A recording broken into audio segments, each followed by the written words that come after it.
the apocalyptic writings show up in our Advent lectionary reading, which is one reason to look at the apocalypse at this time of year.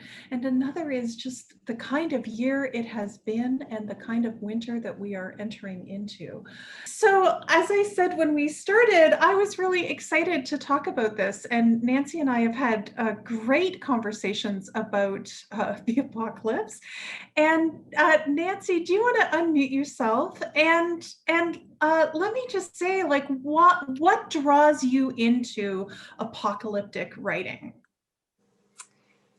Well, I think one of the things that draws me into some apocalyptic writing is kind of the starkness of apocalyptic literature and its ability to name horror and express pain and trauma in a language that traumatized people understand. I think it's often fearful, like full of fear to the point of paranoia, but at the same time, there's a certain kind of courage to it, what I would call a spiritual courage that pushes the limits of the imagination to contemplate possibilities, both that are absolutely horrifying and that are spectacularly good and healing. And it allows us to contemplate possibilities that, that just stretch our minds and hearts and spirits. I personally aspire to becoming a spiritually fearless person. It's a work in progress. And apocalyptic literature requires me to boldly go where Nancy Sanders otherwise would not go. I also think it can be a really deep and rich pastoral resource and resource of faith for us, especially in times like this one that we're living in now, because it knows how to express horror and trauma and grief, pain, loss, shock, all those things. And here and there, hints of goodness and healing and hope. And because it doesn't heal the wounds of the people lightly. Mm-hmm. So that's what I think draws me to it. Some of the stuff. So I hear you saying that it requires courage because it is so awful. Like it's a kind of literature that draws on these sort of horror themes, what we would today call horror, but that's exactly why it's useful, because it draws us into the discomfort of honesty, of looking into the uncomfortable, painful places, or admitting to ourselves what is feeling really broken. Yeah, that's what I'm getting at, I think. Would this be a good time to introduce the book that I've been raving about? Yeah, so when we said, Nancy, do you want to do this? She was like, oh, I've just been reading this new book about the apocalypse. Which just sounds like the most interesting thing. So yeah, tell us a bit about how these writers see the apocalypse and what the book is. Right. This is actually a book written in 2013, but it's hugely expensive. So it took me till now to bite the bullet and buy it. And it's by Hal Tausig, who taught at Union Theological Seminary in New York City, and a woman who was his student and now teaches at Denison College. And her name is Maya Katrositz. And they use popular culture as well as ancient Christian literature. And specifically in this book, the Gospel of Mark. And their book is called Rereading the Gospel of Mark Amidst Loss and Trauma. And so it's just a wonderful, fantastic book, but in my opinion. And and so I thought I could just read a couple of things. I think they don't focus just on the little apocalypse in Mark, which is chapter 13 in Mark's gospel, that if you are reading from the Revised Common Lectionary in worship, that was Sunday's reading was from the little apocalypse. But in those days, after that suffering, the sun will be darkened and the moon will not give its light, and the stars will be falling from heaven, and the powers in the heavens will be shaken. Beware, keep alert, for you do not know when the time will come. It is like someone going on a journey who, upon leaving home, puts servants in charge, each with a particular task, and commands the doorkeeper to be on the watch. Therefore, keep awake, for you do not know when the sovereign will come, in the evening, or at midnight, or at cockcrow, or at dawn, or lest the sovereign may come suddenly and find you asleep. And what I say to you, I say to all, keep awake. They have a chapter on that, but they also talk about Mark's gospel being tinged with apocalypse throughout. And what kind of an apocalypse is it in Mark, would you say? Well, what they say is that it's an incomplete apocalypse.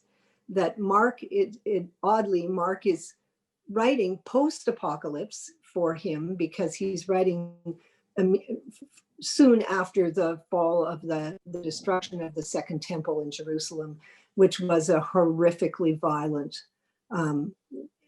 thing that happened, and his whole world, it was apocalyptic in proportion in his world, and yet they found themselves living on.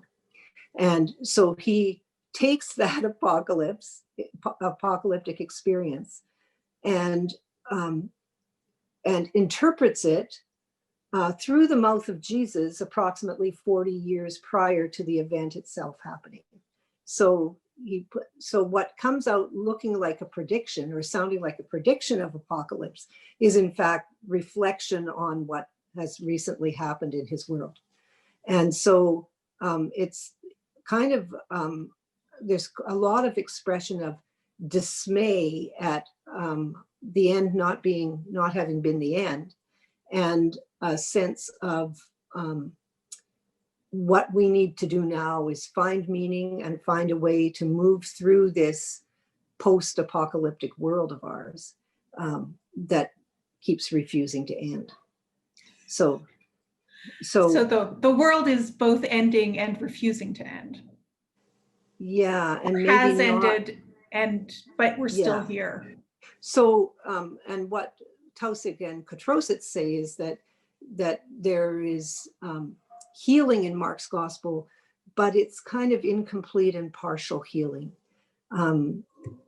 There may be hope in glimpses of hope, but it's incomplete and partial hope. And they argue that is a better pastoral resource than something that ties everything up in a neat package.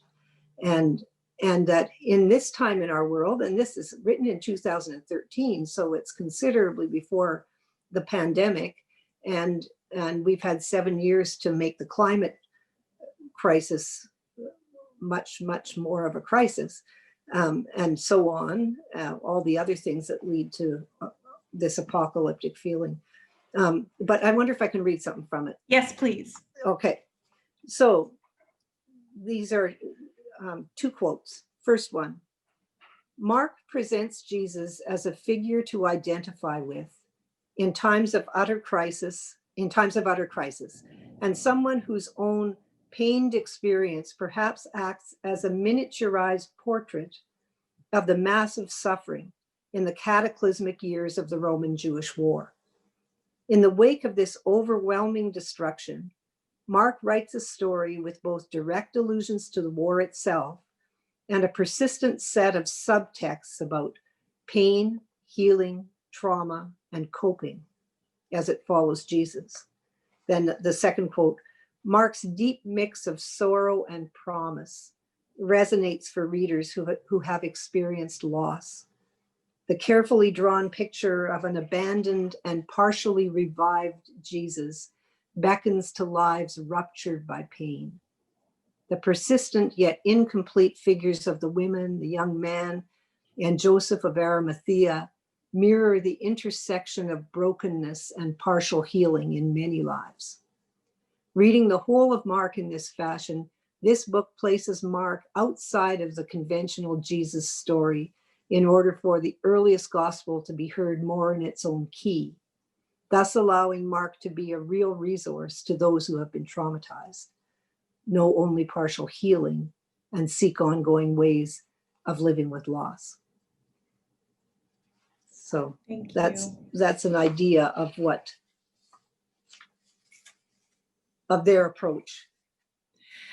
And I think the more that we explored this, one of the things that I was really struck by was the resonance between this, deep scholarly examination of, Mark as an apocalyptic gospel and the kinds of books and quotations we saw and films from Indigenous writers who also talked about using an apocalyptic genre of novel writing or filmmaking to make sense of trauma, to work on having a vision of what is really partial healing, as those writers say, and to be looking at the past and the present to be making sense of and finding a way forward that, how do you keep living? This is from Moon on Crusted Snow by Wabgishig Rice. But I realized my people had already endured that. Their world had ended as a result of colonialism, having been displaced from their homeland and had their culture violently removed from them. Many Indigenous nations could rightfully argue that this is a post-apocalyptic dystopia they are living in. And Indigenous author Rebecca Roanhorse also talks about this lens. Indigenous futurism rewrites the past to reimagine the present. It challenges the dominant narrative. So, for example, the landing of Columbus is no longer the discovery of the New World, celebrated in children's songs and on national holidays, but the start of an earth-shattering zombie apocalypse. And she asks us the questions, what if I told you there had been a zombie apocalypse? And what if I told you that you were the zombies? And so this is the moment in which we find ourselves in the middle of a pandemic. And the question is it the end of the world as we know it? What does the apocalypse have to say to us in this Advent season and for this Christmas season?